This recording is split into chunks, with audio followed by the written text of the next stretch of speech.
Okay, we are back. Yes, sir. Like I was saying, I was mentioning the power versus interest matrix. So what are you doing here? You are assessing the power of your stakeholder versus their interest. So what does this mean? A person might have a high level of power, but has no interest, or has a low interest. A person might also have low power, but have high interest in your organization. So that's how Mendeley categorized stakeholders.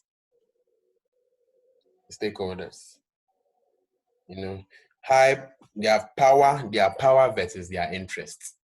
How much are they interested or vested into your organization?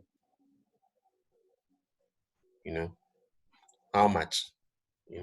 For example, a normal regular employee, a low-level employee, will probably have a high interest in the organization because of job security, but low power. It doesn't have the power to influence anything. It's the directors who have power internally. Yeah, so I'm just trying to explain power versus interest. Power versus interest. So Mendeley is saying that if the stakeholder has low power and low interest, give them the minimal attention. Don't exert too much effort there. Give them the minimal effort. Don't apply yourself too much there, because that's a category where it doesn't really matter that much. They have low power and low interest. So you don't want to focus your energy there too much. That's why it calls the minimal effort. Spend minimal effort on those stakeholders. They also have low power and high interest. Low power, high interest. Because these people have a high interest, they have a high interest in the organization. Mendeley says these kind of stakeholders, keep them informed. Keep them informed. Let them know what's going on. Communicate to them. Talk to them. They are interested, so always keep them informed. Don't cut information from these people, because these people are, even though they are low power, they are high interest people. Then you also have another category, which is high power, low interest. High power, low interest. High power, low interest. These people, because they have high power, you need to keep them satisfied, because their power can quickly affect your organization.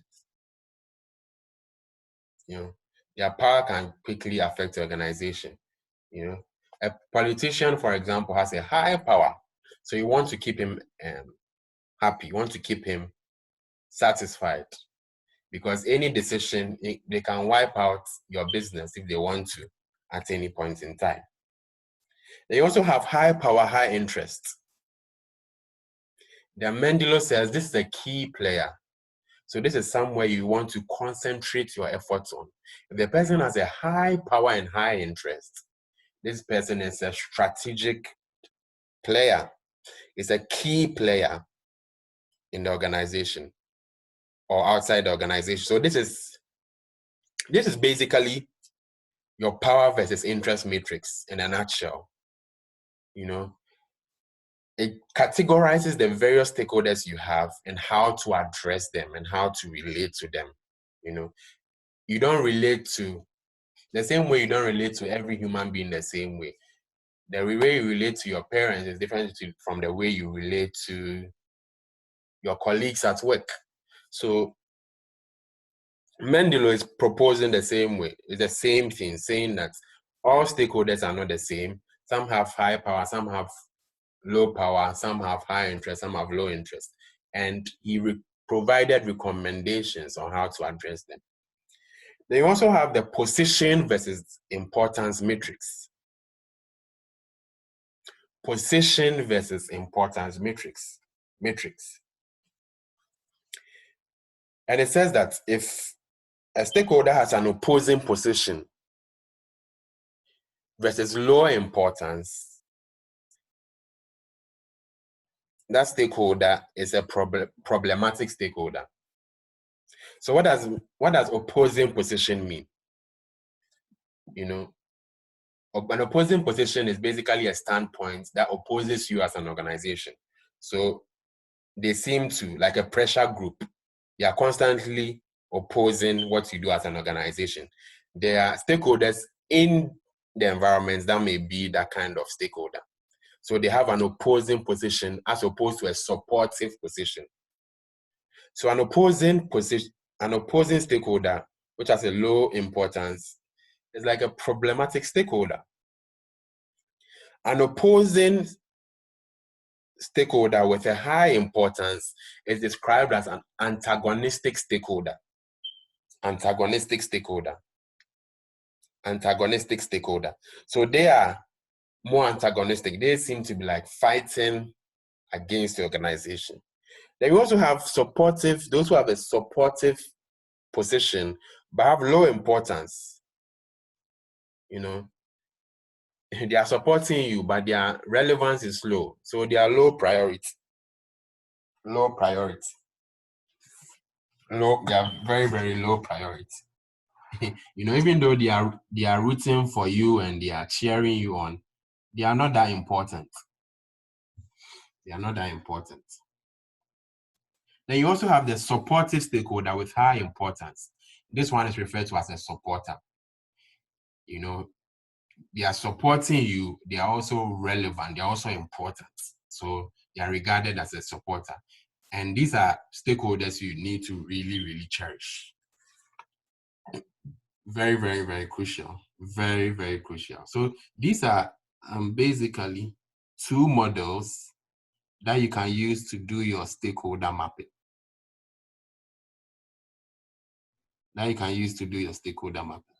These are two models that you can use to do your stakeholder. So you outline all the stakeholders you have. Then you can categorize them according to power and interest or position and importance. Sir. Yes, sir. Please, how do we deal with problematic stakeholders? Okay, that's a very, very good question.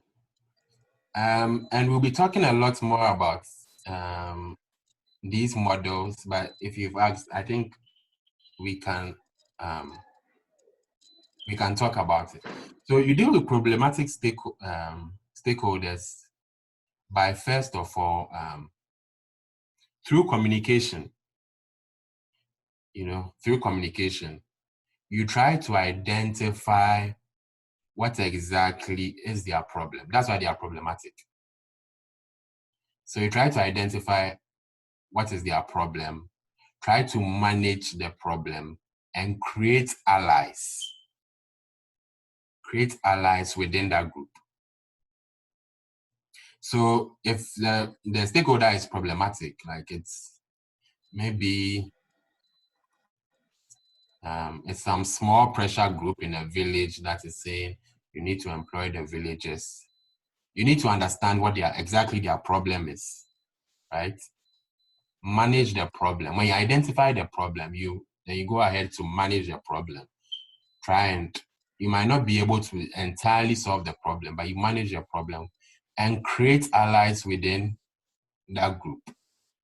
You know, what I mean by create allies is try to build a relationship with that group. You know, it helps for mutual understanding. So that's how you deal with a problematic stakeholder. Okay, sir. Thank you, sir.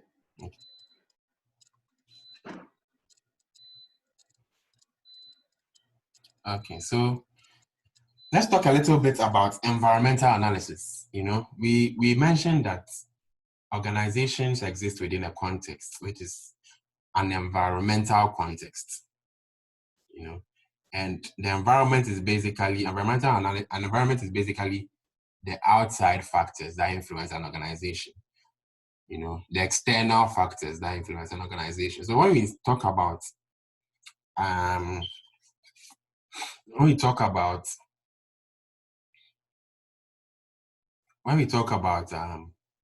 environmental analysis, we are talking about basically the general factors that affect a business. the general external. This is very, very important. External. The factors exist outside the organization. They are external factors.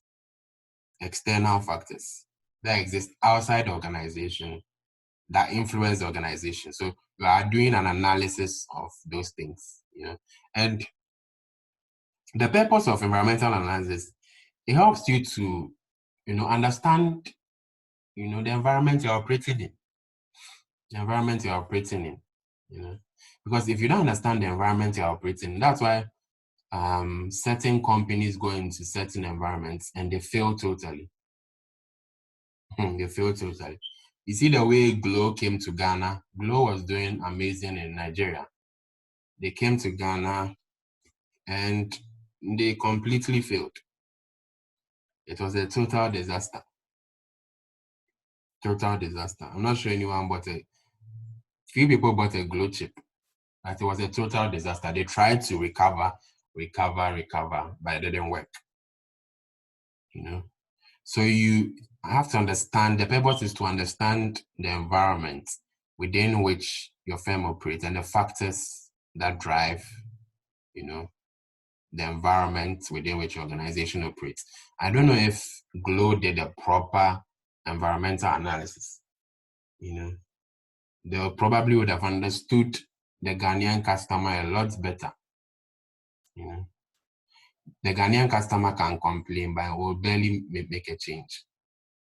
As for complaining, yes. Quickly, they'll complain, but will barely make a change. So, yeah. So there are different kinds of models. Basically, two models that I used to do environmental analysis. You have what we call one of the most popular model, which is called the Pestel model, Pestel framework. And you have another called the Porter's Diamond model. So you have the Pestel framework, Pestel, and Porter's Diamond model. Okay, so what's the Pestel framework? This, like I said, is a model for analyzing the external environment. And I'm sure some of you might have heard Pestel. Pestel. It basically stands for political, economic, sociocultural, technological, ecological, legal. That's Pestel. That's what we mean by Pestel. Political, economic, sociocultural, technological, ecological, legal. So these are all factors that influence an organization. They exist in the external environment, but if you look at it clearly, they affect the organization. So what are some of the political factors? One of the reasons why people, at least in the African continent, people would like to do business in Ghana is stability, political stability. There's nothing like, you barely hear of terrorist attack, war, and all that, So under political factors, you have stability, you have, issues around wars, terrorist activity. You are basically looking at the political landscape and seeing how it impacts the organization. If there's a change in government, it affects the organization because every government has its own policies, etc. Some are believe that the private sector drives growth in an organization. So that influences their policy.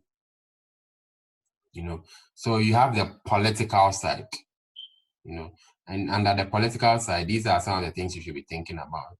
You should know the models because the models will help you to analyze cases when they come up. They can just give you a case and talk about a company, then in a bid to, break down the company, they'll tell you to analyze its external environments. These are some of the models you use. So if, for example, there's a war in a country, it affects businesses. Okay, so the second thing is economic factors. Economic factors, you have things around inflation, exchange rates, growth rates, all these are economic factors. And interest rates, All these things impact an organization. If interest rates are high, it means borrowing costs are high. So getting a loan from a bank at 30% is ridiculous. It's ridiculous. So how then it becomes difficult for organizations to get access to capital. So, but that's an economic factor. Interest rate is an economic factor. So to make borrowing costs, in places where borrowing cost is lower, people have access to capital and are able to start businesses. They also have sociocultural factors. Under sociocultural factors, we have things around the beliefs of the people, the ethnic structure, the religion, the values of the people, all that, the attitudes of the people, This is probably where maybe Glow missed it. They didn't know the sociocultural factors that influence Ghanaians. They didn't seem to know our values. I don't know. I'm not too sure about that. But how we, our attitude towards new products. So here we have values, beliefs, all those things affect the organization. All those things affect the organization. We have religion, you have age, you have ethnic structure. You have ethnic structure. All these things are sociocultural factors. So the values are basically the common shared beliefs, of a people. And all these things, like I said, impact an organization. You have technological factors, innovation, development in IT. A typical example is, I think, what do you call it? With the inception of cameras on phones, the Kodak camera or the Kodak camera company became like obsolete because of technology.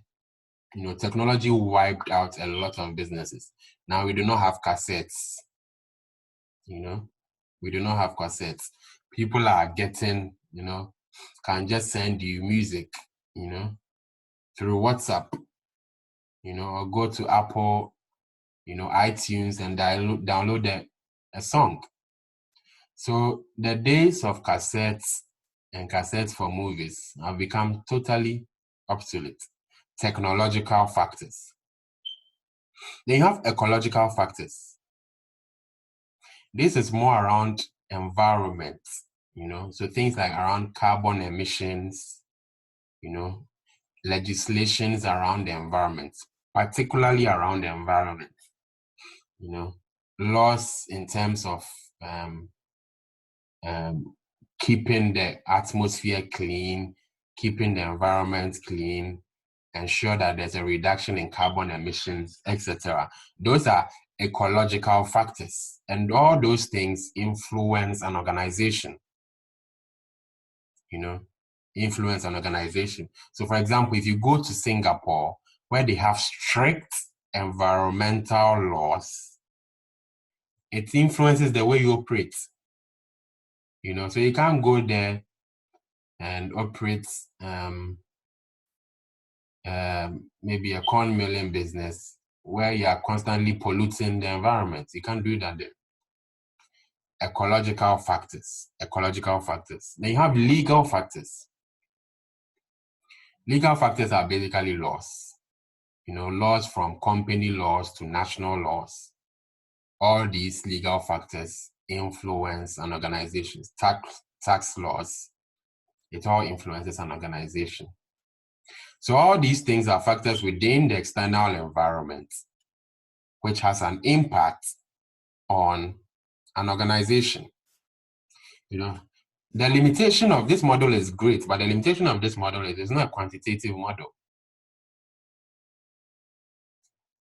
And it's not necessarily, when I say quantitative, it's not a mathematical model. it's more of a qualitative model. When we say qualitative, qualitative is more descriptive, narrative. Quantitative is more related to numbers. This is more of a qualitative model.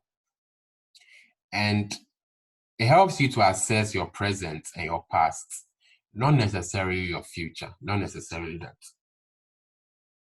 So it's not necessarily futuristic, but it helps you to assess the current environment and see what's going on. Okay, are there any wars going on? How is interest rate at the moment?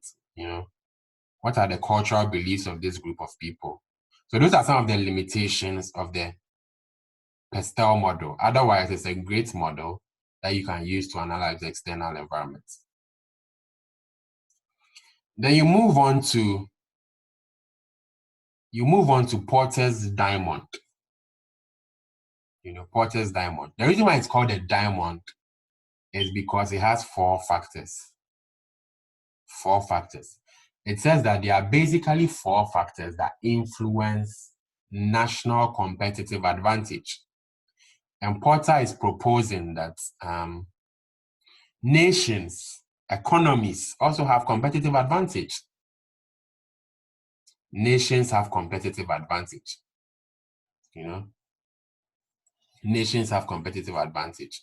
So maybe for America, they have a competitive advantage in maybe technology.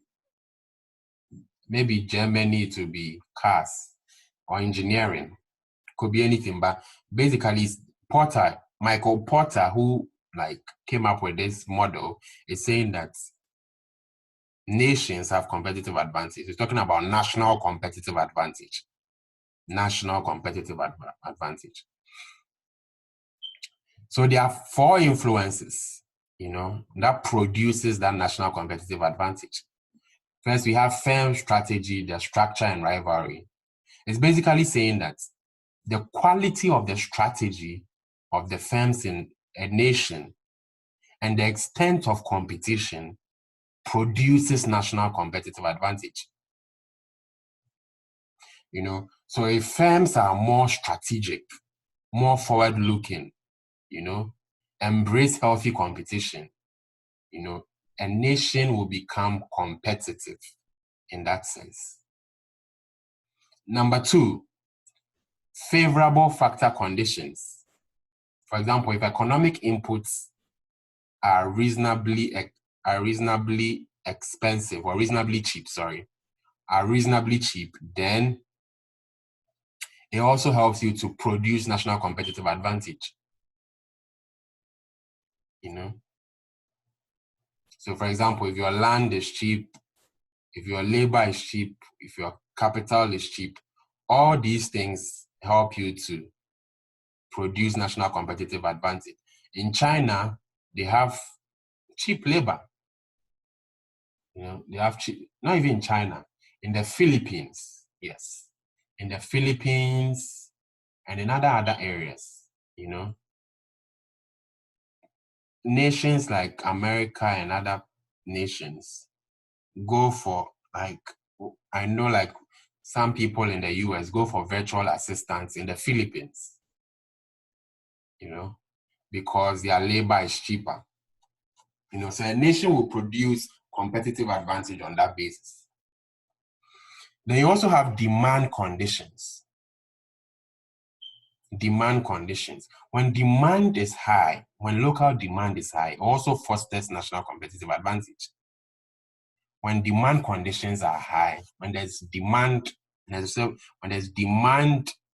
for local stuff, local products in a nation, it produces national competitive advantage.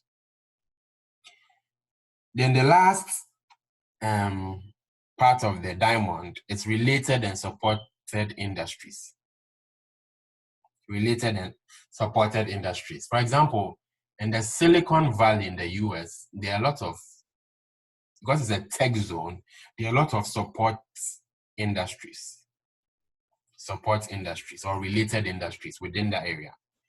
And the more these related industries, there's innovation and growth within these related industries, you know, the better it drives growth and the more it produces national competitive advantage. The more it produces national competitive advantage. So if related and support industries are also showing strong innovation and strong competition, it also drives national competitive advantage. So these are the four main areas when it comes to the Porter's diamond. The Porter's diamond. What are the limitations of the Porter's diamond? What are the limitations of the Porter's diamond? What are the limitations? Number one, the model does not necessarily address multinational companies. Companies who cross nations, they are international. They operate in different or several countries. The model does not necessarily address that. It doesn't. The model is more focused on national competitive advantage, not necessarily international, on national competitive advantage. The number two, it seems to apply more to the advanced nations than developing economies. Because developing economies have not necessarily come to a point where, some countries are trying, but have not necessarily come to a point where they have a competitive advantage in a particular thing. When you talk technology or tech for short, you'll be talking America, you'll be talking China, When you talk fashion, maybe you'll be talking Italy, So it seems to be more related to the advanced nations. So thank you. That's it for today. If you have any questions, please let me know. Do you have any questions? Yes, hello. Yeah, hello. Yeah, I didn't really get the concept of the Porter's diamond. Oh, okay. Yeah, so the Porter's diamond, first of all, we need to understand that the Porter's diamond is used to assess the external environment, right?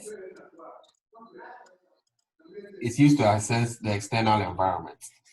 And organizations would exist within a nation or a country, right? So every organization exists within a nation.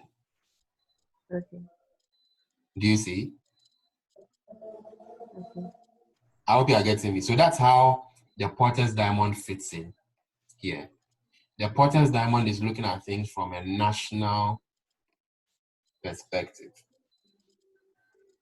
It's looking at things from a national perspective. So it's basically talking about how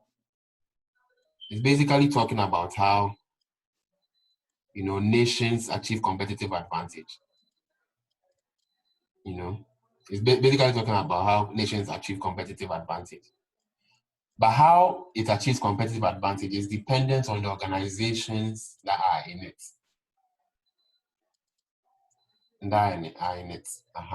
So it's saying that basically and it's looking at these four factors,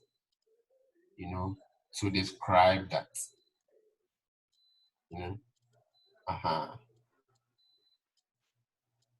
I don't know if I explained it well.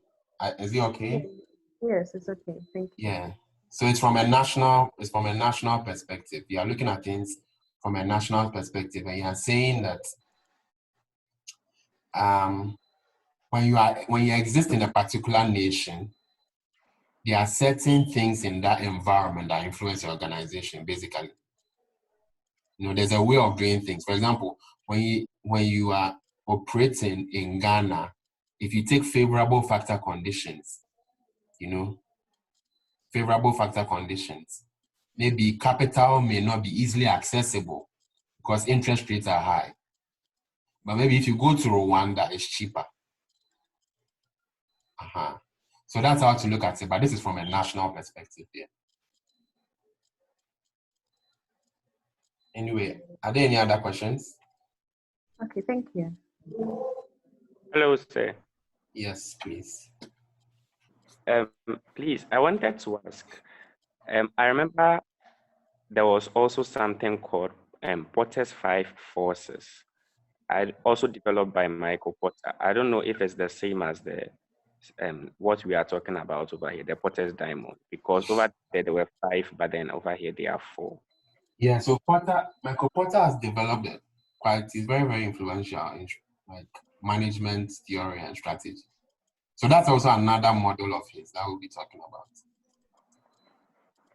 And so it's not the same as what we are talking No, about. no, it's not the same. It's not the same. Thank you very much. It's not the same.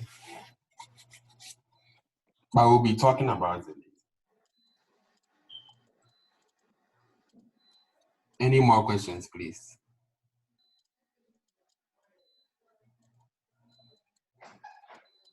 Are there any more questions?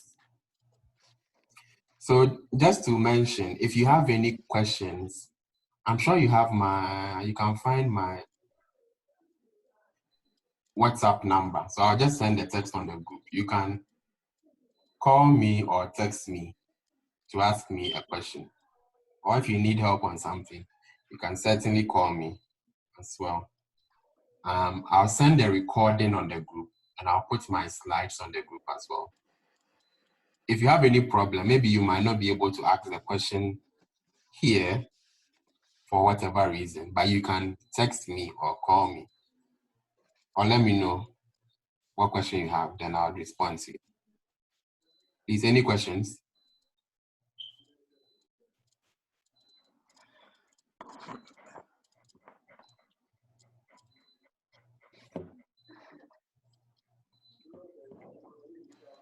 Hello, sir. Yes, sir.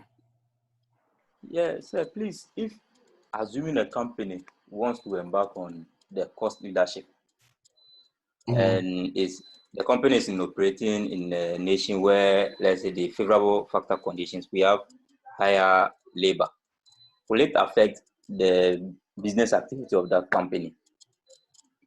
Oh yes, it's going to. So certainly, so yeah, I like the way you are thinking about it. So certainly it's going to affect if you have a strategy, a cost leadership strategy, and the country you are going to, has, what do you call it? Economic inputs that are very, very expensive, labor is high or something, then you need to figure out, you must then go on to find efficiencies. You must try to come up with ways to improve upon cost efficiencies. So how can you do that? You can do that in several ways. People employ people from other nations to work. It depends on your kind of business. So I know people here in the US, right, who employ, for example, virtual assistants from other countries and pay them less. But you need to make that consideration. If you are going into a country where economic inputs are expensive and you want to operate a cost leadership strategy, you need to ask yourself the question, where can I find efficiencies? Otherwise, you might need to rethink the strategy, basically. Okay, sir. Yeah. Thank you, sir. Welcome. Thank you, sir.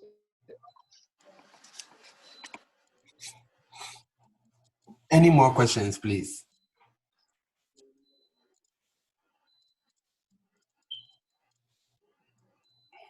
Any more questions?